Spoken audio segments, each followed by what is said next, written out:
कबो कबो मनइन से ज्यादा अति तई गोरुए भैंसिए कैले बाटे। हाँ, जब इन्हपन के नादे में छाटी डारे आ जैसा डार के पीछे घुमला वैसा नादे में से आधा छाटी बहरे आइल। हाँ, ई मालूम होला कि वो छटिया के नीचवा अमृत पड़ल बा। हाँ, उलेट के फेंक देलिन लोग आ ओकरे बाद जौन तरवा रहला उह खा ली। बतावा, हमन तमन मरी मरी बरसीन काटी हरियर हरवा से कई के ले आई। जेकरे खेती बाते त मान ला बरसीन बोले बा काटी लेता। आ जेकरे बेचारे के लगे नाई व्यवस्था बा उ बेचारा इनके उनके में से गेहूं में से नोच चोथ के ले आवे और वो कहीं कहीं चोरी चुपे से ले आवे पड़ला।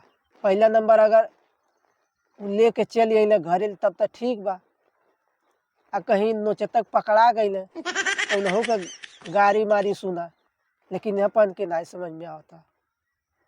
छाटी बलौले के 1200 से 1300 रुपया घंटा चलता। यहर तो हमन के दिमाग पागल हो।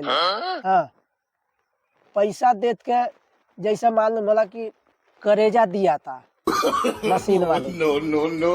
लेकिन इन लोग के कुछ समझ में ना आवता। अब भूसा के व्यवस्था करे के है तब 15 से 1 महीना ले लगभग मुआ अपना घर कटौले में लगभग 15 दिन लग जाता। 2-1 बीघा बात है, घामे बतासे मरी मरी काट के धरा तब तो जाके इन्हपन के साल भर के व्यवस्था होला। और वो में ही लोग आधा फेंक दिए तो 2-4 महीना जात तोड़वा दिए लोग।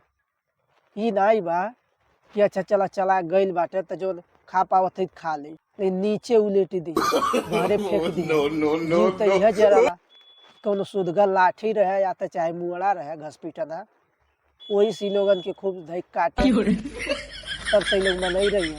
अरे अब नाई बाटे वैसन बुढ़वे निक बनाए वाले न तो जिस खैते लोग उस जियरे जानत।